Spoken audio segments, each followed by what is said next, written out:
Welcome once again to AEW Unrestricted. We are the official podcast of All Elite Wrestling. Tony Schiavone and Aubrey Edwards at the helm here. What's up, Aubrey? What's up? I'm doing okay, Tony. How about yourself?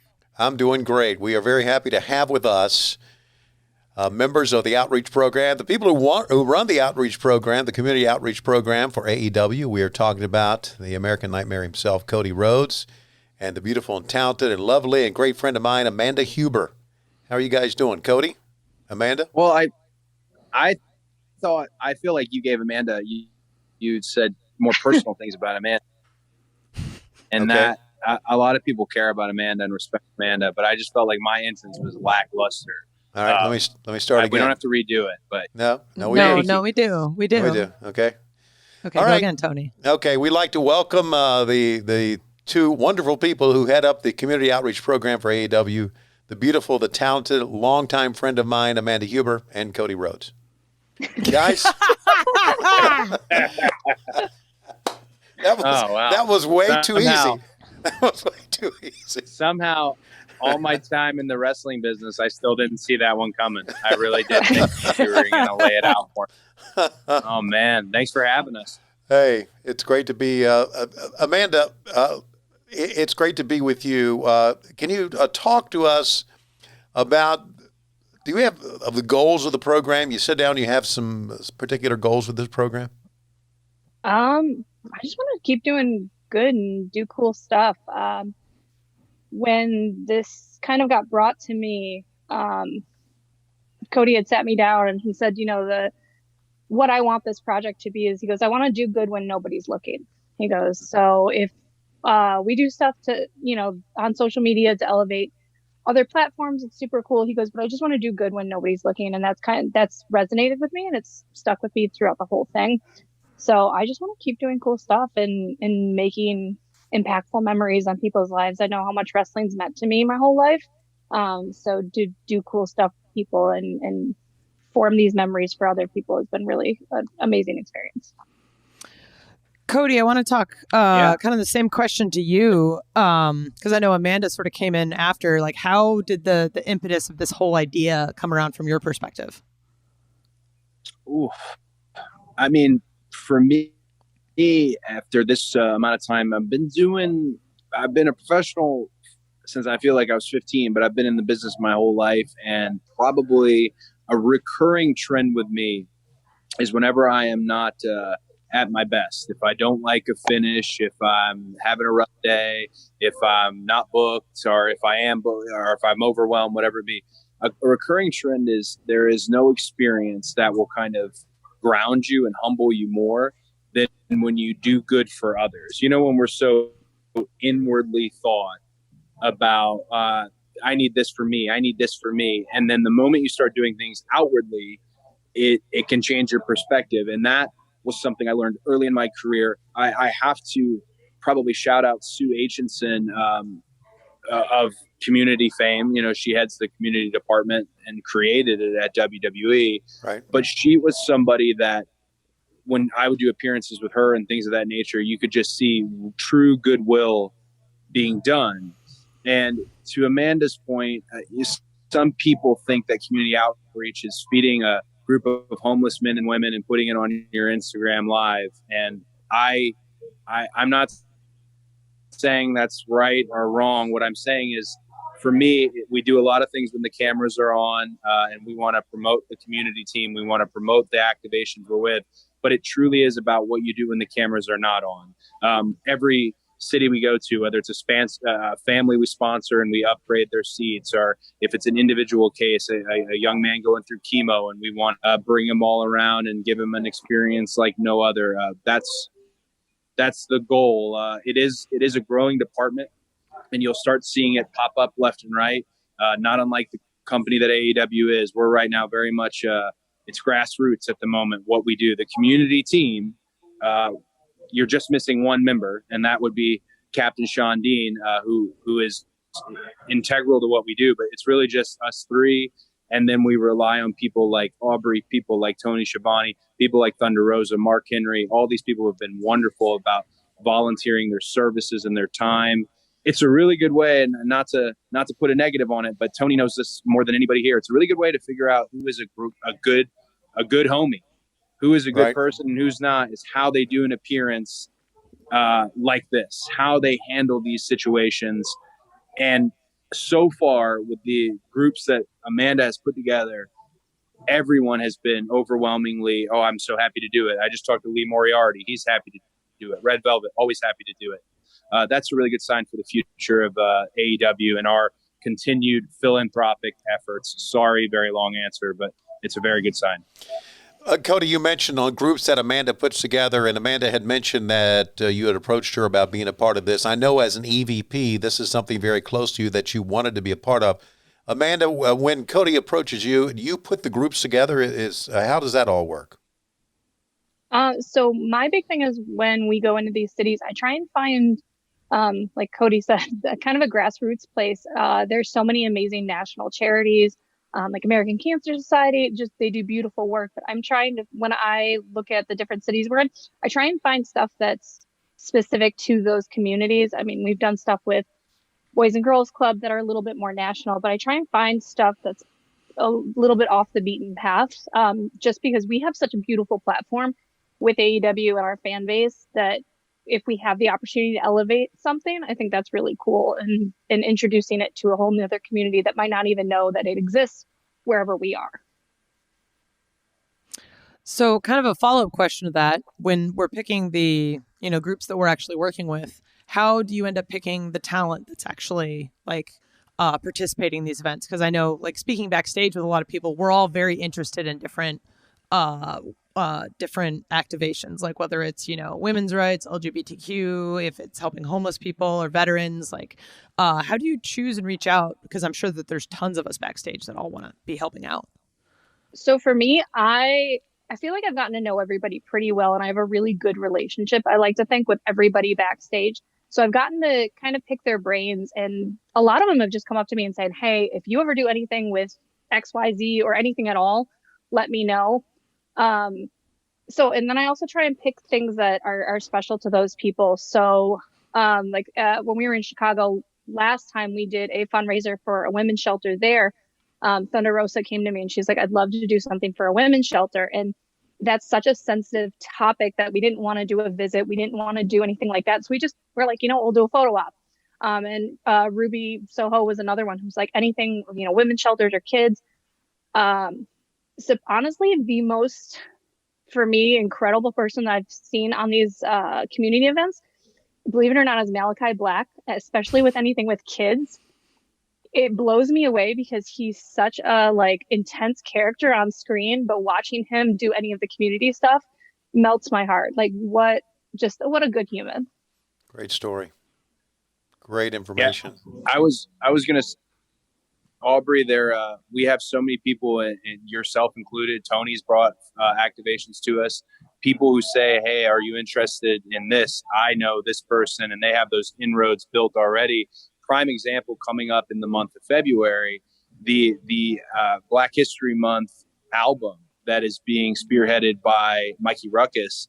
It was something he completely brought to us, and that was music to our ears, beautiful. All we want to do in that case as a community outreach team is how do we support it? And how can we support it in a way that is authentic and sincere and sensitive to your needs? And Captain Shawn Dean found a great charity, the Bootsy Collins Foundation, and charity for that album proceeds to go towards. And I can't wait for that, depending on when this drops, but I can't wait for that to happen. There's another really big one that's on the horizon in terms of our activation that's going to center around Sandra Gray's fashion show. We're going to attach a really nice charity component to that. And that will be something that I really like talking about it here, because I'm sure it'll get eaten up in the internet space for perhaps people not understanding what it is. But Sandra Gray is the wrestling's greatest seamstress, and she is putting together her own line, her own fashion for AEW wrestlers to walk the aisle to. And that evening, all information TBD, but that evening will absolutely be a charitable night. And that's just something I'm excited for our fans to get together on. We gave Heels the sneak peek on that. Very excited about that. And then I have to, in addition to Mikey Ruckus, and I'm so glad we mentioned Thunder Rosa because she's so helpful, as is Mark Henry. But I have to also mention that we do a lot coordination, community outreach with the brand, and people, when wrestlers are helping run a wrestling company, it's not always easy to see who's doing what and what's happening. But I'm very excited about the partnership that's coming up between All Elite Wrestling and the American Heart Association. That is a huge that Brandy Rhodes and the brand office and all that, and Mandy and Brandy, I can't say her name enough in this case because I was so proud of her for putting that together. But yeah, February is loaded with, we're really getting access as a community team and as a brand office. We're getting access that AEW's afforded us. People know of the show. They know we're on Wednesdays. They know we're on Fridays. They're excited about our wrestlers. The Special Wish group we just did in Cleveland had specific requests, Malakai Black being one of them. That's so telling for how great AEW is doing, and also our chance to do something great for those who watch. Some of the events that you guys do are one-night events before Dynamite, and others are longer campaigns. You talked about the American Heart Association. How do you decide on activation lengths and participation timelines? How do you decide on that, guys? Amanda, Cody, either one. That's a really good question. I think with length and timelines, it's really a matter of, you'll all understand this, but we're a wrestling company, right? And when a wrestling company comes to the table, if they're not familiar with us, they might have some preconceived notions about what wrestling is, what type of TV it is. And it's one of the reasons that, other than in this interview, I wear a suit everywhere. The idea of what wrestling is today is very different from what people might perceive it as. So when we have one of those activations that's new, I'll give you a prime example, Playworks. We work with Playworks. We just did a meet and greet. The proceeds went to them. I want to make sure that they have the best experience ever with wrestling, so that they know, the wrestlers are good people. The people connected to wrestling are good people. If we go to a Playworks in Houston, in San Francisco, they can go back to Newark and say, hey, how were these people? Were they all these crazy things? And ultimately, we can have a really good report, because as much as we love wrestling, it's still worthy harbingers of the brand. And we have to carry it out there and explain what is it that it really is today, and how do we help people, and please come to a show, see what we do. And that's the best part of the gig. So when you have something like that, I feel like you start small. You earn their trust. You do something, a small bite, a medium bite, and then ultimately you prepare for, hey, is there a bigger thing in the works for us as our company? You trust us. We trust you. How can we move forward? And hopefully in 2022, we'll have more long-term elements. And in the meantime, we're going to have plenty of times that we come in, do a town, whether it's a book drive like we did for Bryce Rimsberg, whatever it might be. Thank you, Bryce, for bringing that to us. I want those groups to have the best experience ever. I want them to be overwhelmed by wrestling. And just Malakai Black's a great example. The Special Wish group in Cleveland, who's lesser known than Make-A-Wish, but they're doing the same wonderful thing. They've got a great story now with how we handled it. Same as the Dear Jack Foundation. I mean, Amanda brought Dear Jack in. Brandy's used Dear Jack. That's important to me. I just really, it's why, go big show. I'll give you it's so silly. I'm just going off the handle here. But I remember telling those people first day, the wardrobe people, I'm in a suit and tie in every shot. Because I practically wanted me to be in my gear out there. And I just want them to know that's not what wrestling is. It's not all 1980s, a promo all the time. There's a different side to what we do. And I think our team's great. If I don't shout out all the members of our team, I'll get yelled at, but they're great. We're talking with Cody and Amanda of the Outreach team, the Community Outreach team. We'll have more on AEW Unrestricted.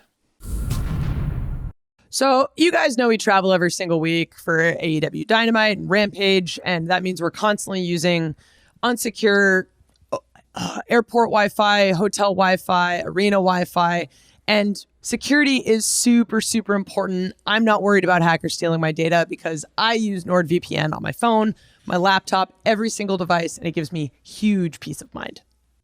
Yeah, let me tell you this, and most of you know this, but this is very important because it's true. They're everywhere.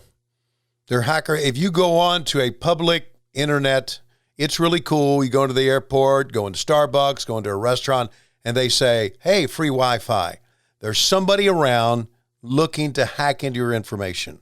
But with NordVPN, that's not going to happen, right, Aubrey? That's right. My internet traffic is routed through secure encrypted channels, which protects my data, my privacy. I can use NordVPN up on 6 devices. I can use it up to 6 devices. So everything is protected, not just my laptop, but my phone, everything else. Absolutely. So, Aubrey, and I know you are in charge of gaming with AEW, and I know that's a very, very big deal, having a VPN to protect everything. I stream and download movies all the time when I travel, so that's a big deal for me. So we want to invite you to go to NordVPN.com/AEW or use code AEW to get a huge discount off your NordVPN plan, plus an additional month for free. It's equivalent to buying a cup of coffee every month. That's right. That's all it is. A small price to pay for premium cyber security access to vast amounts of entertaining content. 30-day money-back guarantee. If NordVPN is not for you, so there's absolutely no risk. Sign up today at NordVPN.com/AW. Use code AW to get a huge discount of NordVPN plus an additional month for free. Give us that website again, Aubrey. That is NordVPN.com/AEW. Totally risk-free. Check it out. You won't regret it. You're listening to AEW Unrestricted, the official podcast of All Elite Wrestling. Tony and Aubrey here with the wonderful and amazing Amanda Huber and Cody Rhodes of the AEW Outreach Community Team. They're doing some excellent work in all the cities that we go to. We're doing smaller activations with individual groups, with individual people and families. We're starting to branch out to larger stuff like the American Heart Association. Lots and lots of really fun stuff there.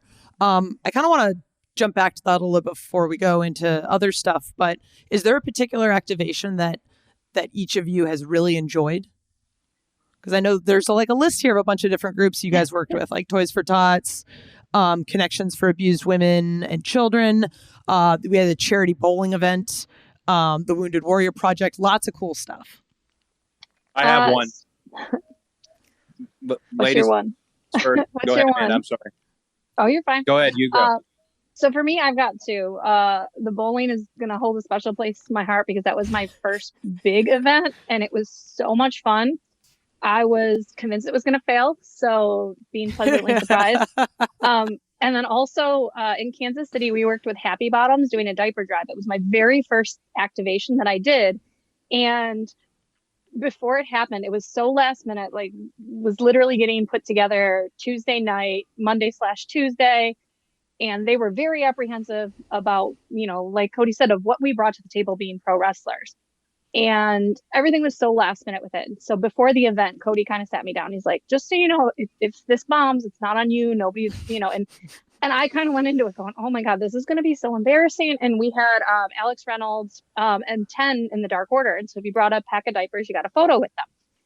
And I fully expected it to just be awful. I expected maybe 10 people to show up and it was just going to be embarrassing. We got so many diapers. The line was absolutely enormous and people were so excited to do it. And it was such a cool moment for me because I was like, okay, cool. I'm not a failure. So for me, a little bit selfish of a reason, but to make me feel like I wasn't, I was doing a good job and I did something that worked. So for me, that's what I say. That's a really Happy Bottoms is really fun. It's a great photo. I think for me, I really enjoyed. They were brought to us by our friends at the Jags, Mega, Margaret, and Shawn Dean helped. One of the first things we did was Canines for Warriors, a group that sets up,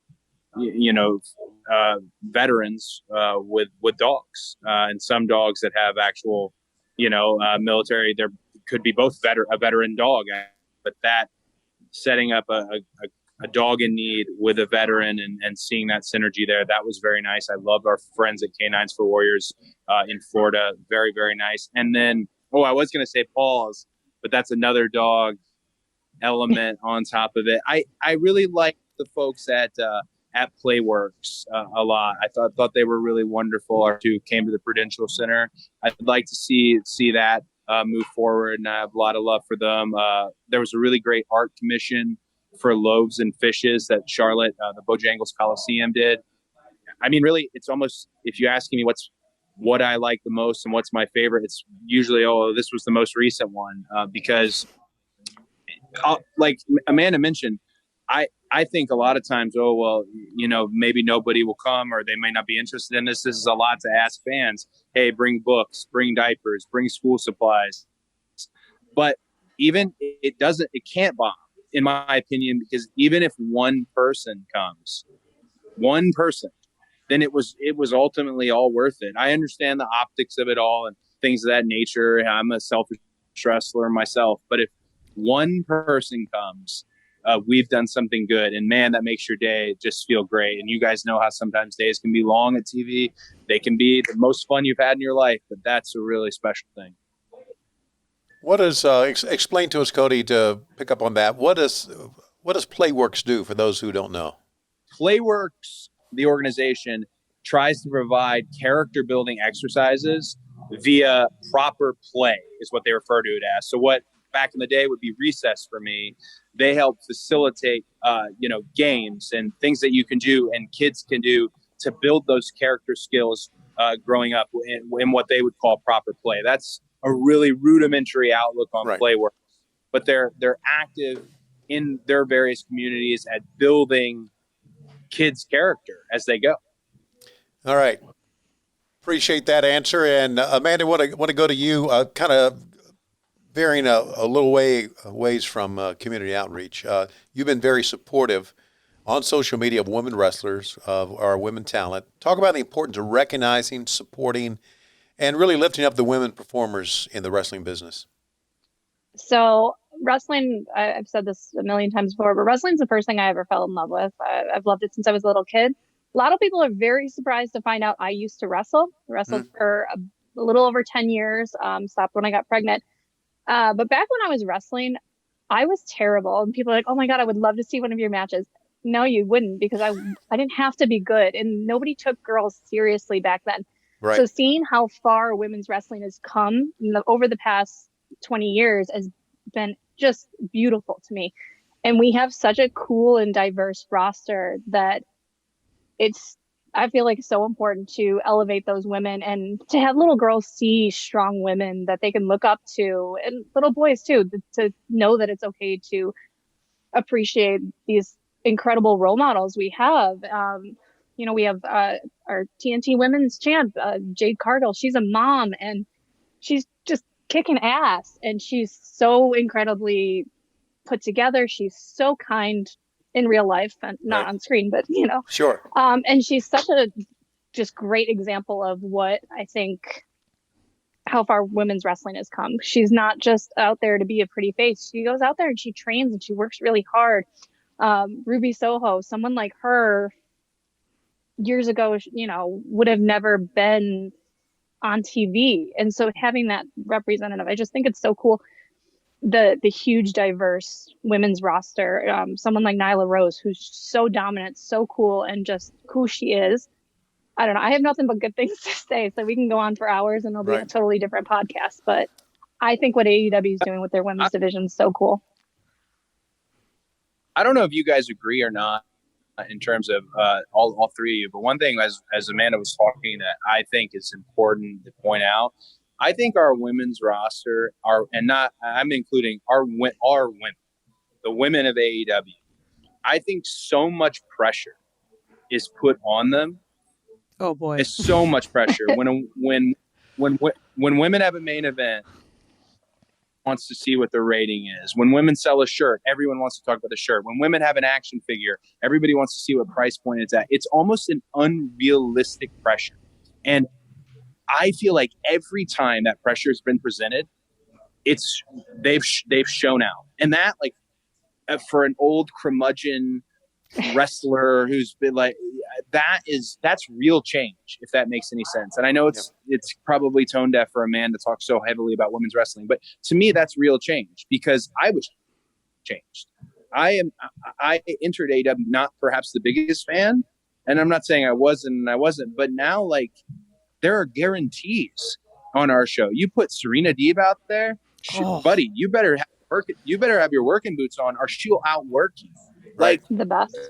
That's genuine change that's happening in wrestling, and it's really cool to see. I mean, because I'm at the school now, we've got like 5 girls in this camp, and that's now I can say, like, look.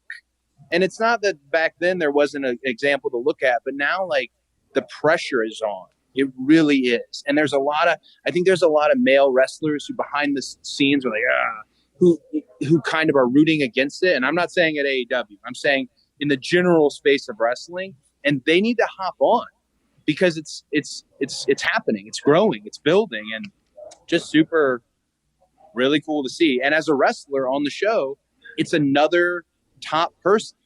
Hey, Jon Moxley doesn't have to wrestle every week, because Jade can go out there and wrestle, because Thunder can wrestle, because Deebs can wrestle, because Britt can wrestle. Like, it's endless. And like, my favorite women's wrestler is my wife, and I have to say that over and over and over and over again. But that's another, like, man, like, she had a baby and came right back.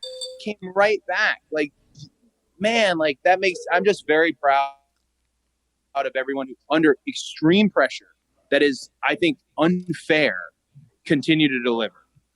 Well, and not to interrupt you, but I think what also is so cool about AEW is we've got somebody like Brandy who's not only in the ring, but she's also our chief brand officer. And of course, like, how am I forgetting Miss Aubrey Edwards? Like, we have a female referee. Like, I know. How cool. Like, I never in my lifetime, like, watching wrestling growing up, never would have thought I'd see that. And so, like, seeing that is cool as a lifelong wrestling fan. I got an Aubrey story, right? Oh, I'm not going to name names. I'm not going to name names, but all right. And I don't think people can read between the lines, so I think this is pretty safe. There was a wrestler in year 1 of All Elite Wrestling who privately told me, I don't want Aubrey in my matches because I wouldn't, like, she's, and he was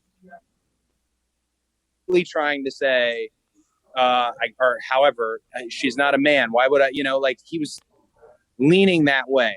Right. Fast forward to 3 years later, that individual is requesting Aubrey for the matches. And I'm thinking, like, yeah, like, it's just, yeah, to Amanda's point. So kudos to all involved.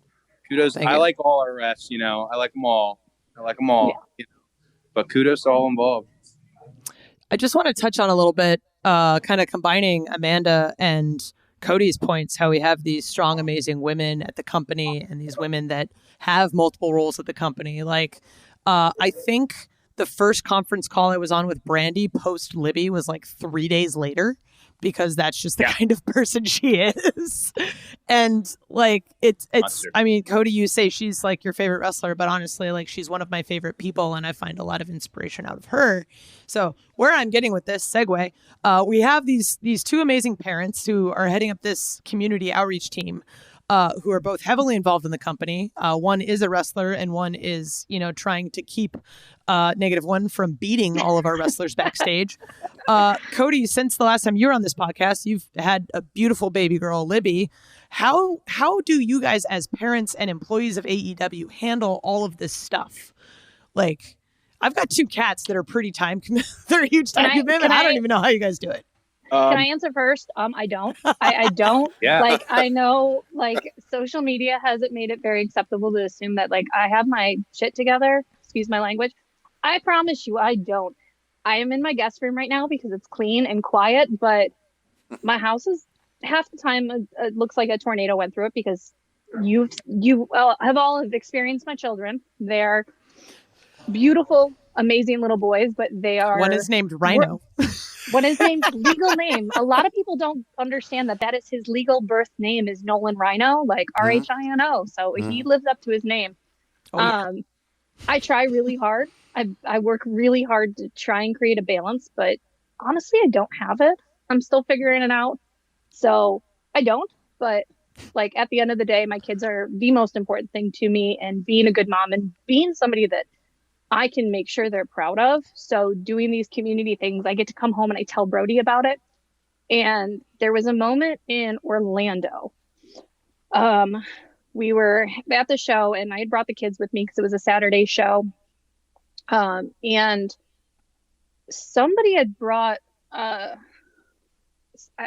think, a person with disabilities backstage as a fan, like something separate from the community. Brody ran around grabbing people to meet this gentleman and was like, and he came up to me and he's like, I kind of think I know what you do now, and I want to do this when I get older. He's like, this is awesome. Aww. And he was like flagging people down. And I sat down to meet with Vicky and Sandra about this community fashion show. We were having a meeting about it. And I'm watching him out of the corner of my eye, like flag people down. And he's like, Ruby, come here. This guy wants to meet you, Ruby. And he's like screaming across the thing. I'm like, oh my God, what is this psycho doing? And so I'm like trying to keep an eye on him. But in that, he couldn't, like nobody could say no to him. And it was just a really cool experience that he can kind of see like a little bit of what I do and understand like how cool it is. So Cody's there. I was going to say, in my minimal experience as a father, we're on 7 months now.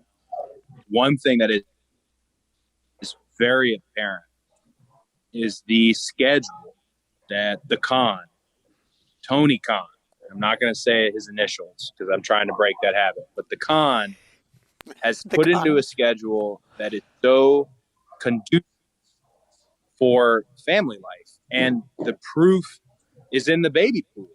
Take a look. Alex Reynolds, beautiful baby. Mox, beautiful baby. Turner, beautiful baby. Hangman Adam Page, beautiful baby. Myself, the most beautiful baby. So you have, there might even be another one. You have all these Nick Jackson, Bryce Remsburg. It's been a couple of years. Babies. Bryce, of course. Babies everywhere. Bryce very good about. Bryce is like the gatekeeper too. When someone announces they're pregnant, he has a book to give you. Bryce is very good about all that. I was very appreciative of it. But that whole, it's just this great time in wrestling. And Tony might be able to speak to this in the mid 80s when Crockett was making all that money and you guys were spending more of it than you guys were making, but you were having the best times of your life.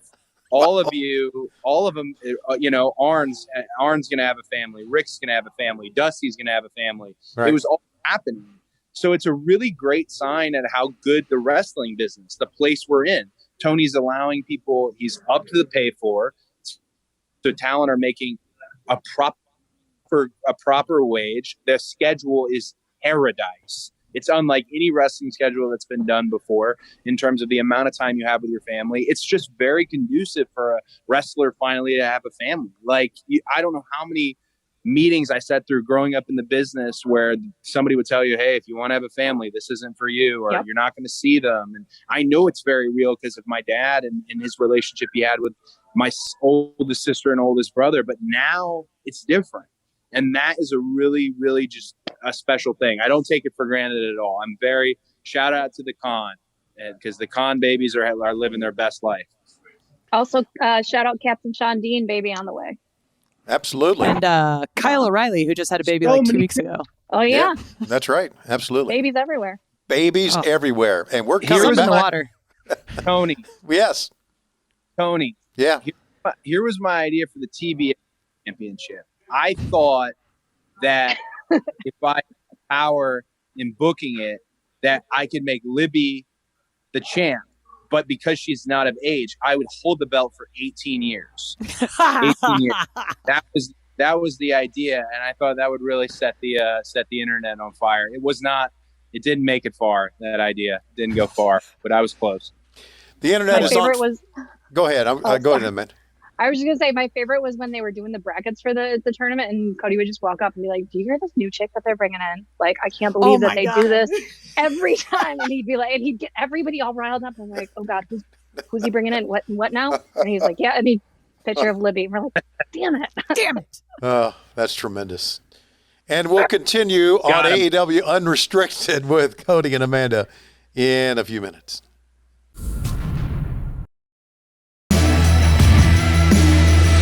Tony and Aubrey here with AEW Unrestricted. We've got Amanda and Cody talking wonderful things that they're doing with the community outreach team, as well as, just all of amazing things that are going on in their life.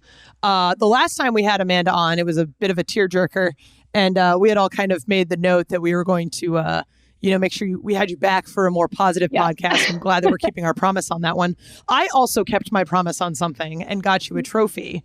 You did. For the most depressing podcast ever on AEW Unrestricted. Yes. Very exciting. So genuinely have this trophy. And because I have a very sick, twisted sense of humor, like Miss Aubrey, Like this mine. sits on the cabinet right by my front door next to my husband's ashes. Yes. So just because I think it's really funny. Please don't hate me, internet. But I don't know. Can't get that info everywhere, I can tell you that. Wow. I Breaking think it's news. funny. The It's- trophy I think it's says, hilarious. the trophy says, Better luck. better luck. Well, Wow. I This is mean, a much more fun Damn. podcast. Love it. Oh, wow. what am I If supposed I to put don't on have there? something- Congratulations? Like, that's just shitty. If I don't laugh, I cry. Y'all- So we're gonna keep a sense of humor about it. It's fine. Yeah, very good. We're just gonna make everybody else uncomfortable with it.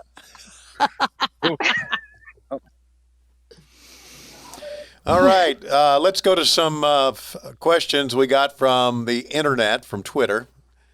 Cody, this one is for you. It's from All Elite Tiffany. Our girl. Can we start an online outreach where fans can help even when they're not in attendance?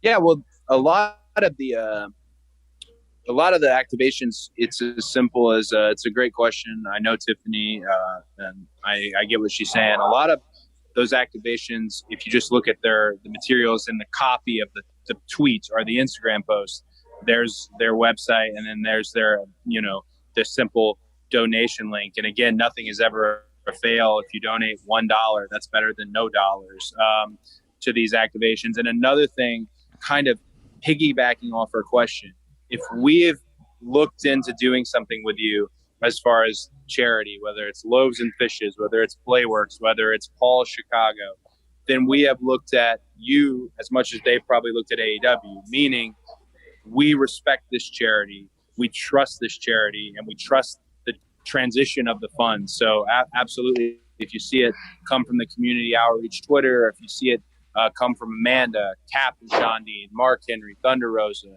Paul White, if you see it out there from us, feel free to trust it, if you trust us at least. But yeah, I think another area to help with what Tiffany's saying is actually a very good criticism or comment is the AEW community page. We're updating it kind of as slowly, but again, it's a startup outreach organization that Tony Khan gave his blessing for us to start. So you'll see it expand and grow just like the brand did. I don't want to have a Dunder Mifflin like website that just says we're working on it for 10 years. We're getting there, and that will be the great place to look to see where fans not in attendance can help out. Got a question for Amanda.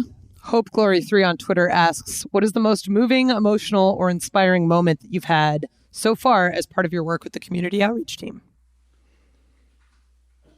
That's a tough one.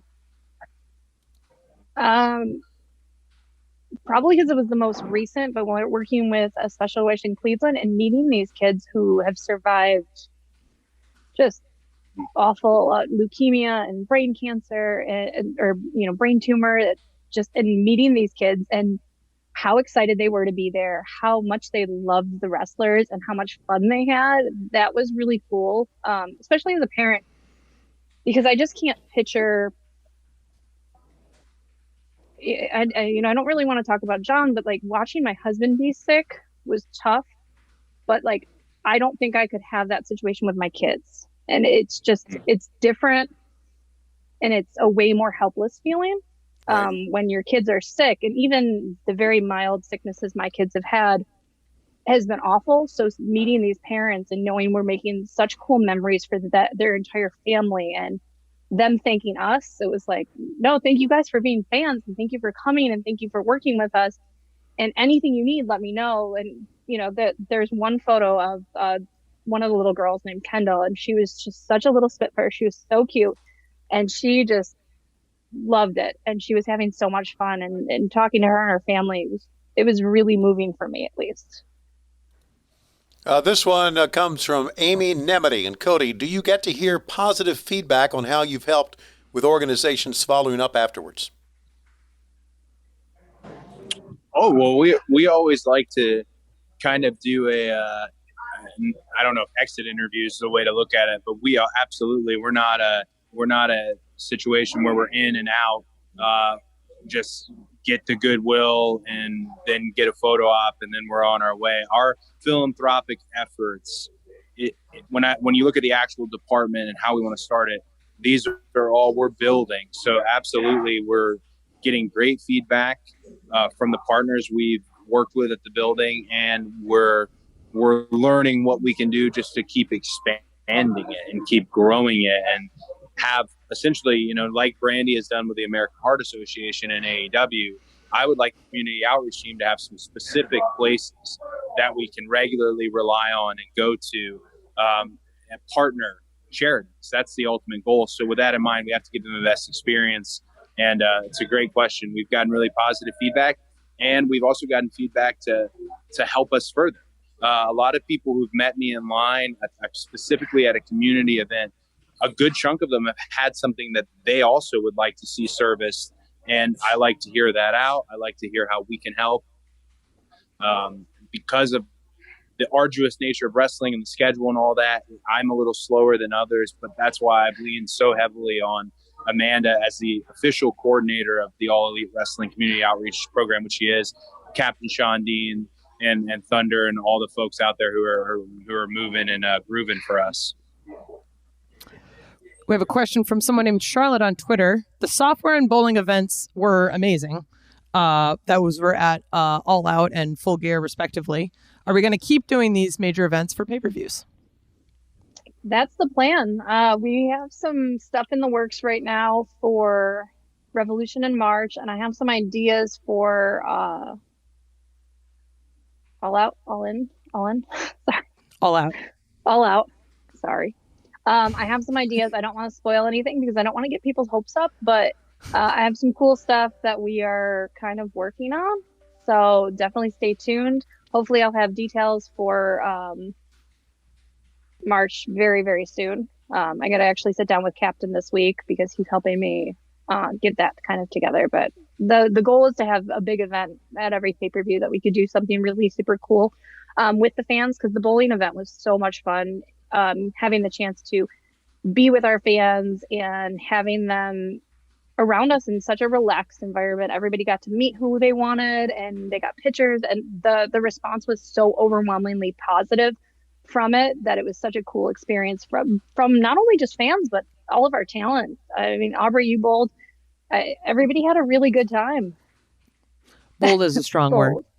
I to her point about those big activations like bowling, like the fashion show coming up, that harkens all the way back to the territory days of wrestling, when Eddie Graham would send his champion to the ranch club or what Rotary Club. That's a old school thing that Tony has been so good about us doing. It's really beneficial. It definitely has benefits to the AEW brand, and that's wonderful. But as the talent doing it, you're never necessarily thinking about it.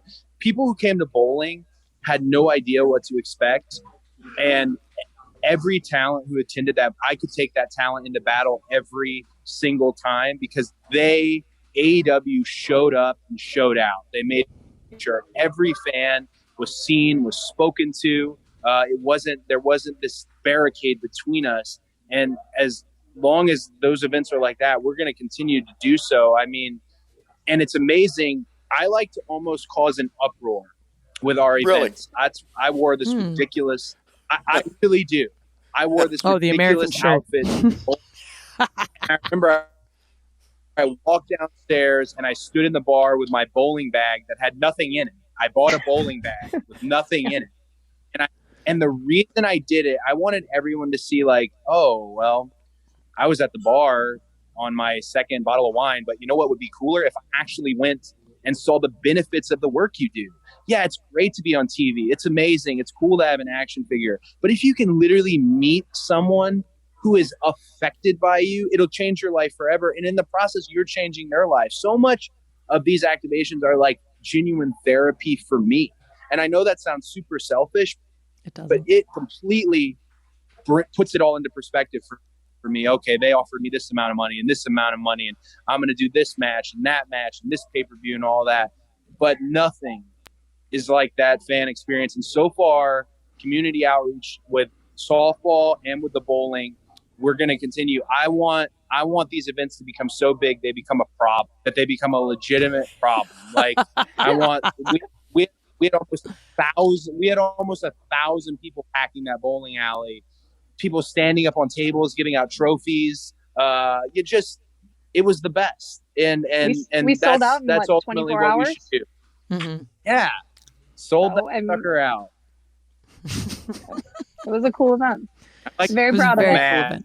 Sold that sucker out, man. Sold it out. Very cool. One other question, because we're getting short on time here, and we may have answered this already. It comes from @DonutShop. Do wrestlers volunteer for the local programs? How do you decide who's a good fit for each charity? I think we've talked about that, kind of. Little bit. So everybody's constantly always, at least to me, hey, if you need me for this, that, I try and pick people who are relevant to whatever we're working with. So when we were in DC, I was really proud of myself in DC because I actually had 3 events that I was attached to running at the exact same time. Whoa. So I had worked with Evil Uno on getting that charity Twitch stream set up. And I can't take full credit. That was 100% the AEW Games team. Uno, Aubrey, I know you guys did that, but I went to him and I was like, hey, I have this idea. And he's like, yes, let's do it. So I'm going to take a little bit of credit, just like a tiny sliver, not a lot, but so we had that going. We had a fundraiser at Jimmy's Seafood in the Brigancy Brigade, where we had Mark Henry, Matt Hardy, the Acclaimed, Captain Shawn Dean, Real Velvet doing a meet and greet dinner. And then Thunder Rosa and Will Hobbs came with me to DC Parks and Rec and got to play basketball with some of the inner city Parks and Rec kids. And so it was really cool. Hobbs had talked to me after the event and he's like, that was me as growing up. He's like, I was the Parks and Rec kid playing basketball. He's like, I would have loved to have something like this. So having, someone like him who's able to connect with the kids the way he did, and Uno being super passionate about the video games and you being super passionate about the video games. So I try and at least grab people who gravitate towards whatever we're doing. Very cool. I was going to say, we've been asking people, will they attend? We've had people volunteer, and I can flat out say we have not had one person yet say no. And the moment we do, you'll both get a text. Because y'all are both behind the scenes at AEW in a way that fans are aware, and that to me is a rod. I mean, it's one thing if someone's having a bad day, but if you flat out don't feel like taking your fame, which you've accrued because of potentially AEW, and helping out a community activation, you're on my list of never lay down for, avoid at all costs. You're on my list, and right now the list is empty. So. Very if good. Anyone says no. Amanda, what do I ask you every week? Is anybody being mean to you? He thinks everybody's mean to me. Nobody's mean to me. What? You're like the last person anyone would want to be mean to. Heads are going to roll. We do not want heads to roll, but we want to continue to do great work for us. We love you both very, very much, and we appreciate the work that you've done for us. We really do. You're 2 of the special people in the backstage area. You really are. Thanks a lot for being you, both of you, Amanda and Cody. I love you both so much. Thank you guys so much. Thank you. And thank you so much for spending all of your time with us. I know that it's Monday. It's a busy day for everybody. There's a ton of meetings all over the place for AEW. So taking a little bit of time and spending it with us so that we can talk about all the amazing stuff you guys are doing is fantastic. You can listen to and follow this podcast, AEW Unrestricted, for free at Apple Podcasts, Spotify, pretty much wherever you get your podcasts. You can watch the video version of this podcast Mondays on YouTube. Just search AEW Unrestricted. And Tony, I'm going to make you say it. Where are all the places you can watch AEW? We've got, of course, we got Elevation on Mondays. We have Dark on Tuesdays on the YouTube channel. On Wednesdays, live on TBS, there's AEW Dynamite, 8 o'clock, 7 Central. And Fridays, there is Rampage on TNT, 10 o'clock, 9 Central. And that's the gamut for right now, but you never know. Remember, if you want to perform on all those shows and you don't do any community service, Cody will never lay down for you. Never. Ever. Never. Not. Well, I refuse. Won't. I'll get counted out. Okay, I'm Tony Schiavone for Aubrey Edwards and for Amanda and Cody. Thanks for listening to AEW Unrestricted. Yay.